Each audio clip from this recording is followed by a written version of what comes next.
नमः। ओम नमः। ओम सिद्धाय नमः। ओम सिद्धाय नमः।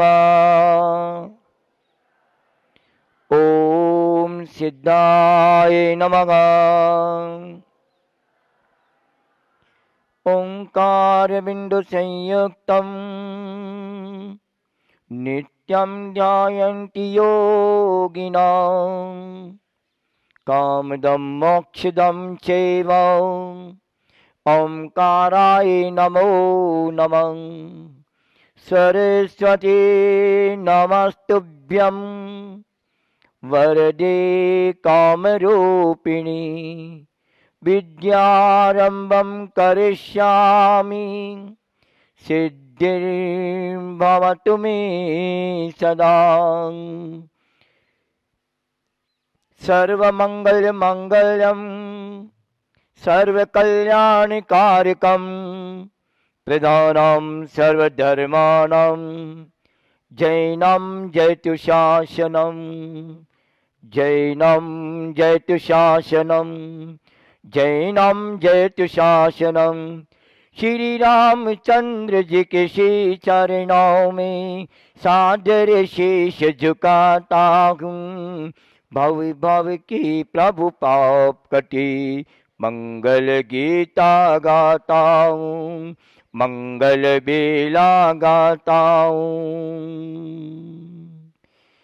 जय जय आचार्य श्री शांति सागर जय जय चारित्र चक्री जय जय मुनि धर्म साम्राज्य नायक जय जय तुभ्यं नमस्तु। जय जय आचार्य श्री धर्म सागर जय जय वैराग्य मूर्ति जय जय श्रीमद्दिगंबर चक्रेश जय जय तुभ्यं नमस्तु। श्री धर्म सागर मुनीश्वर शेषर रत्न रत्नत्रयाख्य निधिरा क्षीण सोह प्रयत्न धीरं नमामि जितश सुकृति तपस्वी श्रीमद्दयानव गुरु करुणा समुद्र। बोलिए विश्व वंदनीय अंतिम तीर्थंकर भगवान महावीर स्वामी के, मर्यादा पुरुषोत्तम रामचंद्र भगवान के, भावी तीर्थंकर नारायण श्री कृष्ण भगवान के, समाधि सम्राट आचार्य शांति सागर जी महाराज के, आचार्य धर्म सागर महाराज के, मम दीक्षा गुरु दया सागर जी महाराज के। बोलिए अहिंसा में जैन धर्म के, अहिंसा में विश्व धर्म के, अनेकांत धर्म की, साधुवाद धर्म की।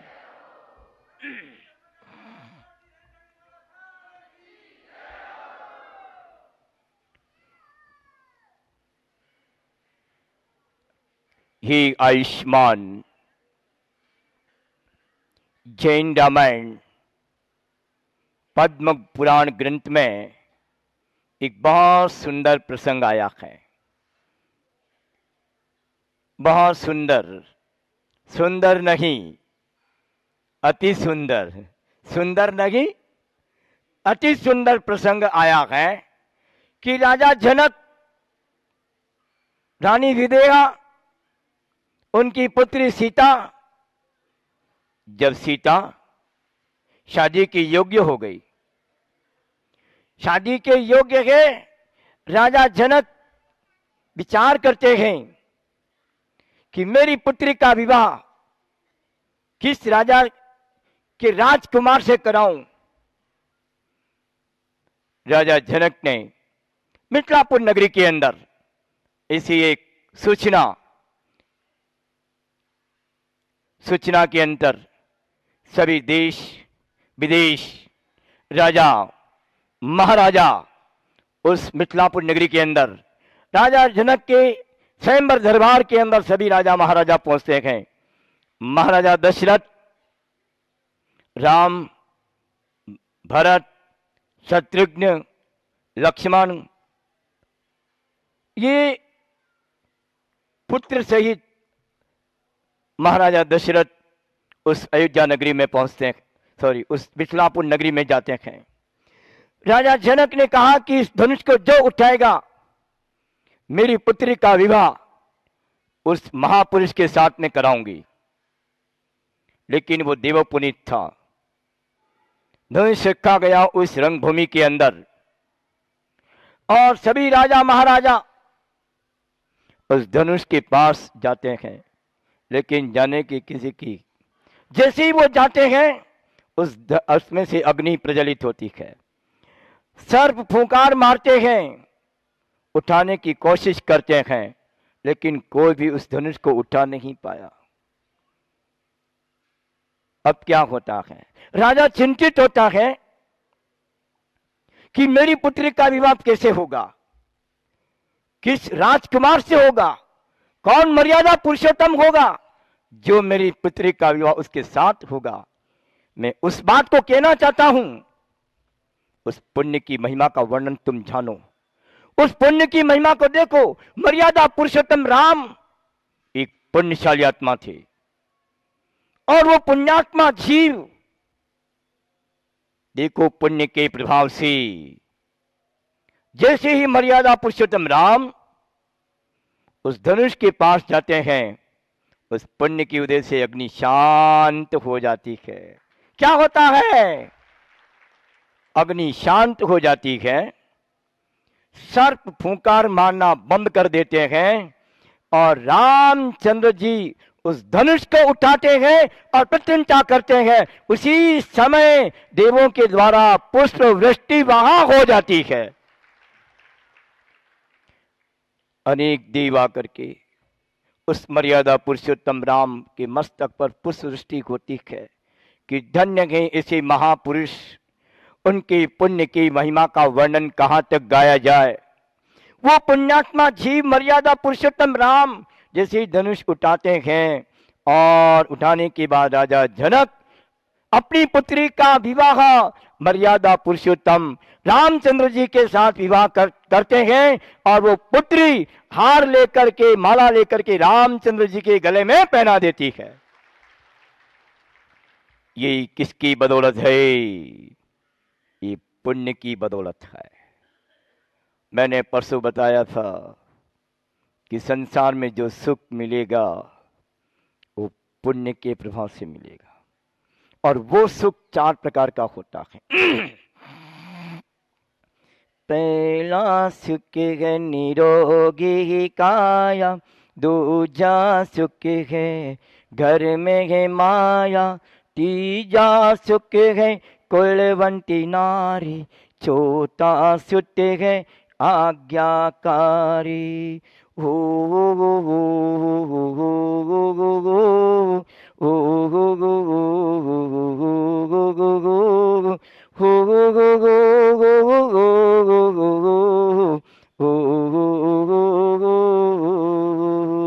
आप सभी बोल सकते हैं।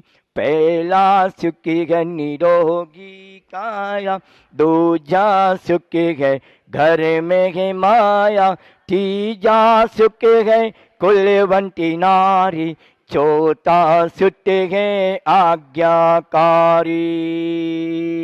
ही आयुष्मान, ही आयुष्मान, ही धर्मानुरागी पुण्यशाली आत्माओं, आप लोगों ने पहला सुख निरोगी काया, निरोगी काया के बारे में आपने विवेचन सुना।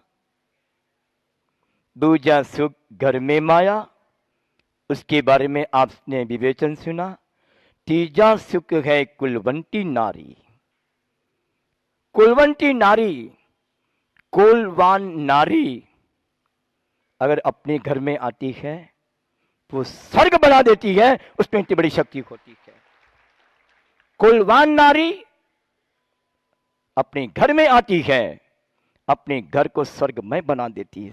स्वर्गमय बना देती है। दोनों कुलों की मान मर्यादा रखती है, अपने पिता के कुल की मान मर्यादा रखती है और अपने ससुराल में भी सास ससुर देवर देवरानी है आदि की वो मर्यादा रखती है। नारी में वो शक्ति होती है, उसमें बहुत बड़ी शक्ति होती है। नारी चाहे तो नर को नारायण बना देती है। याद रखना, नारी चाहे, नारी में क्या शक्ति होती है? बहुत बड़ी शक्ति होती है। याद रखना, जीवन में बहुत बड़ी शक्ति होती है। नारी चाहे तो नर को नारायण बना सकती है। नारी चाहे तो नर को नरक पहुंचा सकती है। नारी चाहे तो नर को 3 लोक की यात्रा करा सकती है। नारी में इतनी बड़ी शक्ति होती है। नारी चाहे तो नर का पतन करा देती है और नारी चाहे तो नर को स्वर्ग दिखा सकती है और नारी चाहे तो नर को मोक्ष भी पहुंचा सकती है।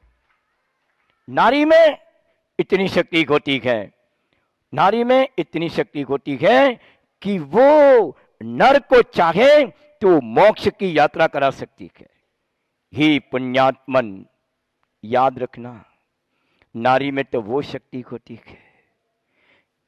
जैन संस्कृति में एक प्रसंग आया है कि इस भारत की भूमि पर 24 तीर्थंकर, जैन धर्म के आधार पर 24 तीर्थंकर हुए। 24 विष्णु संप्रदाय में 24 अवतार मानते हैं और मुस्लिम में 24 पैगंबर मानते हैं। वो 24 पैगंबर, 24 अवतार और 24 तीर्थंकर को जन्म देने वाली कौन थी? कौन सी वो मां थी जिसने 24 तीर्थंकरों को जन्म दिया है? नारी जग की भूषण है, नारी रत्न की खान, नारी कोंक से उपजे 24 तीर्थंकर महान। नारी जग की भूषण है, नारी रत्न की खान, नारी कोंक से उपजे 24 तीर्थंकर महान। नारी में वो शक्ति होती है, वो जग की भूषण है, वो मां है जिसकी कोंख से 24 तीर्थंकर जिन्होंने जन्म लिया। वो नारी 16 प्रकार के स्वप्न देखती है।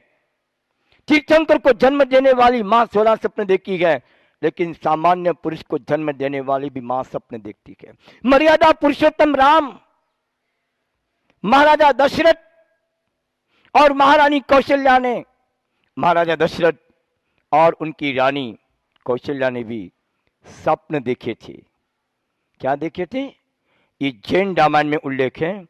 किसी रानी कौशल्या ने सूर्य, चंद्रमा, शेर और हाथी, ये 4 स्वप्न कौशल्या ने देखे थे। और जब देखने के बाद महाराजा दशरथ के पास महारानी कौशल्या जाती है कि हे प्रभु, हे प्राणनाथ, आज मैंने रात्रि के अंतिम पहर में स्वप्न देखा है।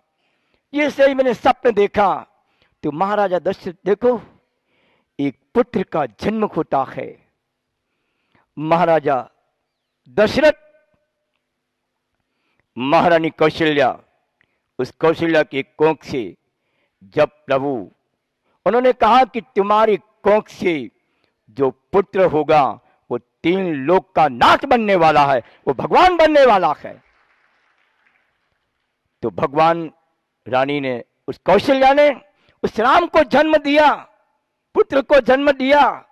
ये स्वप्न देखने का उन्होंने फल बताया कि ऐसे से सामान्य महापुरुष को जन्म देने वाली मां सपने देखती है और तीर्थंकर को जन्म देने वाली मां 16 सपने देखती है। जिस समय राम का जन्म हुआ, महाराजा दशरथ ने पूरी अयोध्या नगरी के अंदर बहुत दान दिया, बहुत दान दिया। कहा जाता है, कहा जाता है, कहा जाता है कि जब राम का जन्म हुआ था तो पेड़ों ने खूब फल दिए थे, खूब फल दिए थे। और जब नारायण श्री कृष्ण का जन्म हुआ था तो गाय ने खूब दूध दिया, भर पेट तुम दूध पियो। तो जब महापुरुष इस धरती पर अवतार लेते हैं, जन्म लेते हैं, तो अपना आत्म कल्याण करते हैं, दूसरों का भी कल्याण करते हैं। वो नारी के अंदर वो शक्ति होती है कि वो तीर्थंकर से महापुरुष को जन्म देती है। तो नारी में बहुत बड़ी शक्ति होती है। तो पहला सुख निरोगी काया, दूजा सुख घर में माया, तीजा सुख कुलवंती नारी। तो अभी नहीं, अभी नहीं, कुलवान नारी मिलना। और कुलवान तो मिल गई, कुलवान तो मिल गई, लेकिन प्रतिव्रता नारी मिलना। क्या मिलना? प्रतिव्रता नारी मिलना। प्रतिव्रता नारी वही होती है जिसका एक ही पति होता है, हजारों पति नहीं होते हैं, है?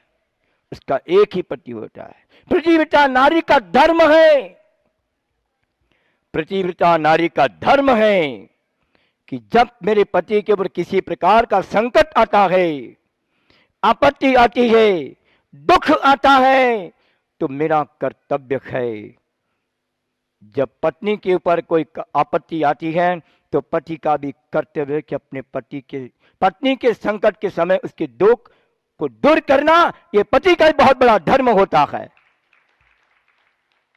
जीवन में याद रखना, वो प्रतिव्रता नारी मिलना।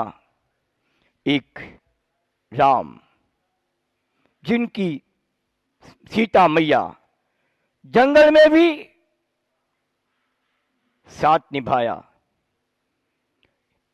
राम ने कहा, राम लक्ष्मण जब वन को जाने लगे, राम लक्ष्मण जब वन को जाने लगे तो सीता मैया तैयार हो गई कि बोले मैं भी आपके साथ चलूंगी। राम कहते हैं, लक्ष्मण कहते हैं कि हे सीते, देखो वहां कंकड़, पत्थर, कांटे, गर्मी, सर्दी आदि सब सहन करना पड़ेगा। बोले कि मैं सहन करूंगी। प्रतिव्रता नारी का धर्म है कि अग्रे गमिष्यामि। जिस समय आप संकट में होंगे उस समय आपके आगे आगे चलूंगी, और सुख के समय में आपके पीछे पीछे चलूंगी। ये नारी का बहुत बड़ा कर्तव्य होता है।